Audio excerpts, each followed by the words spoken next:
Xo'p, savol sizga. Hech telefon olganingizdan keyin qattiq afsuslanganmisiz? Menda shu sohada bilim va malaka bo'lib turib, men shunchalik adashdim. Endi bilmadim qolganlarda qanaqa bo'ladi.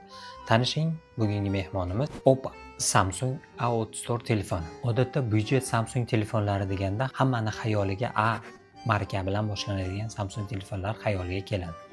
O'rta byudjetda bo'lishiga qaramasdan 120 Hz qo'llab-quvvatlaydi. Super AMOLED displey. Suvdan, changdan himoya, IP67 bilan stereo zvuk, yetarlicha xotira va batareyka, даже asosiy kamera optik stabilizatsiyaga wow. Lekin bular hammasi umuman kamchiligi yo'q degan telefon emas. Bu telefonni olganimdan keyin birinchi, ikkinchi kundayoq bu telefon bilan chiqisholmasligimiz уже bilindi. Telefonni bir 2 minut ishlatdim, yaqin olib kelib ko'zga, mana shu o'ng ko'zimni ichlari sanchishni boshladi. Shunaqa og'ritdi, to'g'risi. Shuni tashladim, bir 10-15 minut turdi, ko'zimda og'riq yo'qoldi. Shuni yana qo'limga olsam, yana o'sha og'riq boshlanishni boshladi. To'g'risi men bunaqa ekranli telefon ishlata olmayman. Juda qiynaydi meni to'g'risi. To'g'risini aytish kerak, bunaqa narxdagi telefon uchun bu ekran prosta orzu, вообще yorqin, ranglarni ham cho'tki beradi. 120 Hz ham qo'llab-quvvatlaydi. Lekin bitta narsani oldindan aytib o'tib ketish kerak, ekrandagi modulyatsiyaga nisbatan umuman men negativ qarayman-da, shu narsaga moslasholmay turgan odamman. Bu telefonni ishlatganimdan keyin hatto yarim soat Telegramda o'tira olmayman. YouTube ko'rib bo'lmaydi, Shorts ko'rib bo'lmaydi. Уже yarim soatdan keyin уже bosh aylanishni boshlaydi, ko'z achiydi. Telefonni qo'yaman, уже miya dam oladi. Odatda men telefondan 7-8 soat foydalanaman bir kunda. O'shaning uchun bu telefon bilan уже uzoq yashalmadim men. To'g'ri, bu meni subyektiv fikrim. Bu narsalar bilan sizni fikringizni o'zgartirish niyatim yo'q.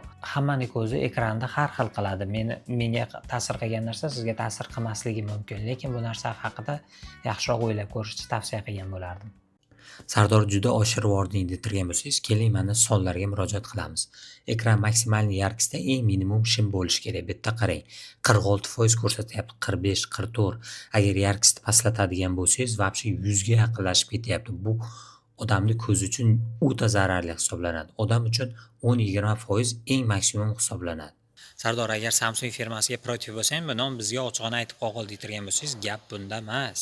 Men faqat yaxshigina telefon ishlatibgina qolmay, balki u bilan o'zimni yaxshi his qilishni ham xohlardim, xolos, to'g'risi. Bu narsani Samsung firmasining kichkina xatosigina deb hisoblaymiz, xolos endi. Kapshonga taqvoganimcha uzr so'rayman, yaxshilab prosta hozir bu yerda shamol, bo'ron bo'lyapti deydi-ku. Men unga hayronman-da, mana kecha o'ganda it yetalam nima bor-a mana. Qaranglar. Odamlar sovqatda qunishib yuribdi, bu it yetalab yuribdi hali. Dizayn va korpus haqida gaplashadigan bo'lsak, plastik korpusli telefonlar bilan uncha chiqisholmasligi mumkin, lekin bu telefondagi holatga qarab men hayron bo'ldim, to'g'risi. Orqa qismi matris stiklodan qilingan, yo'llari glansiy bo'lmagan ramkadan qilingan. Telefonni qo'lingizga olganingizda umuman beshcha qo'l ishlatishdan umuman cho'chimaysiz. Telefon qo'lingizda shunday turaveradi, haligi qanday tushuntirsam ekan. Telefonlarga o'xshab qo'lingizdan uchib chiqib ketaman demaydi. Qo'lingizda moshna turadi, lekini bor. Telefon 161 millimetrli, 200 grammli ikki qo'lli telefon. Qo'lda ushlashga udobniy bo'lgani bilan baribir ikki qo'lda ishlatasiz bu telefon. Chunki bir qo'lda ishlatishga ozgina noquliyligi bor.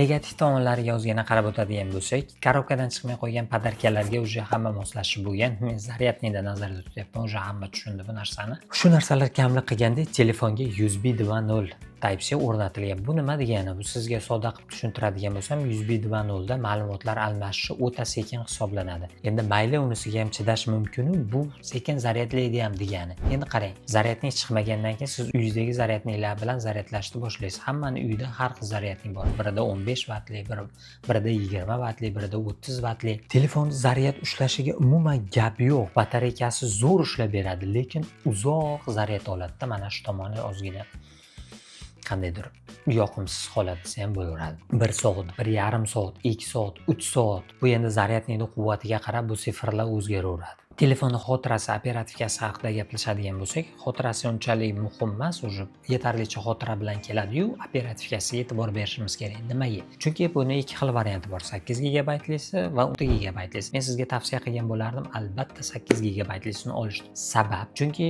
bunda qo'llaniladigan sistema bilasiz, Samsungda One UI o'zini sistemasi. Bilasiz, One UI sistemasi og'ir sistemalardan hisoblanadi. Yana hozir qandaydir sun'iy intellektlar, II'lar qo'shilgan interfeys ancha kengayganligini hisobiga operativkani, sistemani o'zi band qilib qo'yadi.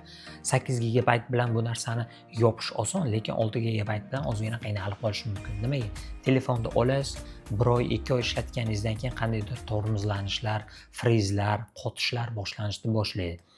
O'shaning uchun tavsiya qilgan bo'lardim, albatta zapasi bilan 8 gigabaytli operativkasini olishdi. Yaxshilab telefonni bagimi, uni nimani bagi?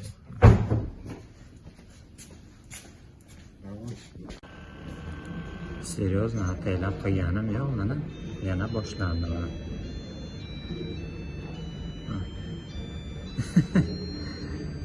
Ataylab qildi deb o'ylamaylar, mana hech bo'la yo'q. Bunaqa byudjetiga telefon olgan odamda o'zi savol bo'ladi. Telefon yaxshi ishlaydimi o'zi degan. Yaxshi ishlaydi. Telefonda umuman muammo yo'q. Qotmaydi, tez ishlaydi, to'xtamasdan, qizimasdan. Yagona bu telefonda sekin narsa bu barmoq izi skaneri. Biatgaz ishlaydi. O'ta sekin. Kutasiz, bosib qo'yib qo'lingizda qachon ochadi ekan deb kutasiz. Menga noqulaylik keltirib chiqargan taraflaridan yana bittasini shu deb hisoblasak ham bo'laveradi. Yaxshilar biz tushunmas bu qor bu. Biz nimadan ob-havoni nimasida настроенияsi deydi-ku, mana qaranglar вообще hamma yoq qor.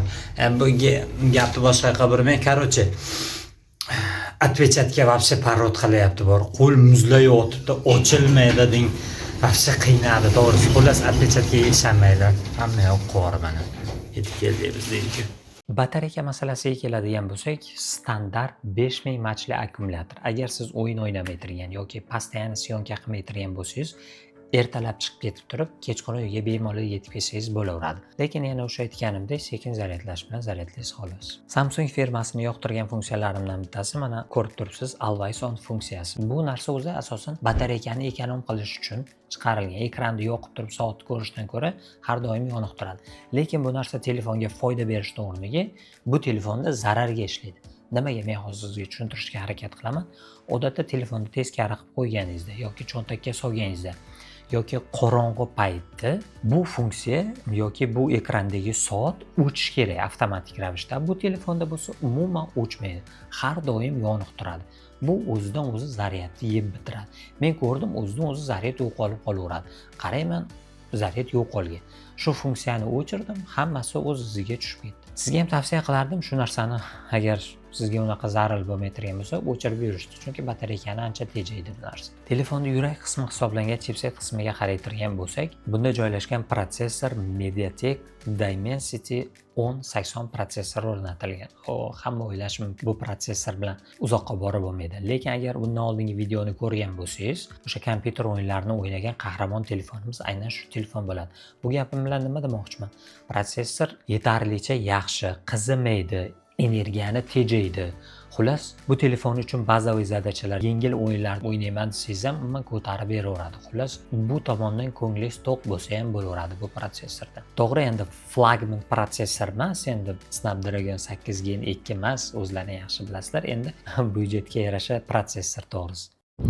Yaxshilab mashinani qaranglar, Suzuki.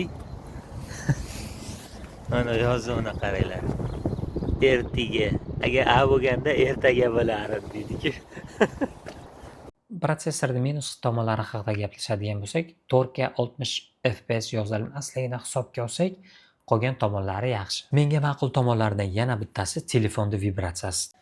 Yaxshilar vibratsiya haqida. Vibratsiyasi chotki, lekin to'g'risi yonlarida ham, orqa qismida ham, old qismida ham his qilasiz, polni vibratsiyasi normal ekan. Klaviaturadagi hali откликlarda ham вообще chotki, normal, lekin vibratsiyasiga respekt lekin.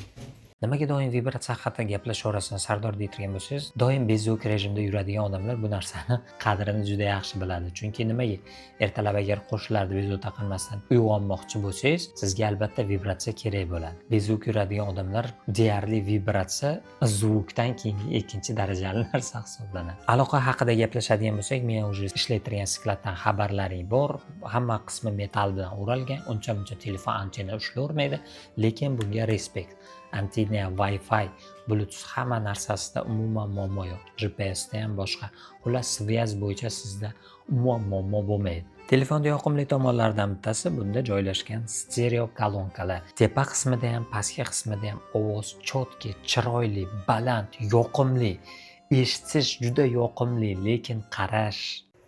Yaxshilar yana o'sha tema vobshe ko'z mashi bor, qizartirib tashladi, bilmayman. Endi har doim shikoyat qilaverishmasi, prosta bor narsani hali his qilganimda aytib beryapman. Bu narsani sizlarga nima deydi? His qilgan narsalarimni tushuntirib berish, to'g'ri sizlar ham shu telefonda olib ishlatsalaring, shunaqa bo'lishlaring mumkin degan ma'noda qayta aytyapman. Endi hali sizlar ham tushuninglar degan ma'noda. Kamerani ham ko'ringlar, mana qanaqa syomka qilyapti. Hamma yoq освещение mana. Butun sklad yorug', lekin 5-6 kun o'tsa ham telefonda ishlatib bir narsani tushunmayman. Samsung firmasi o'zi hamma bozordagi telefonlarga o'zini ekranlarini sotadi. Nimaga aynan A versiyasiga shu ekranni qo'yadi, hayronman-da.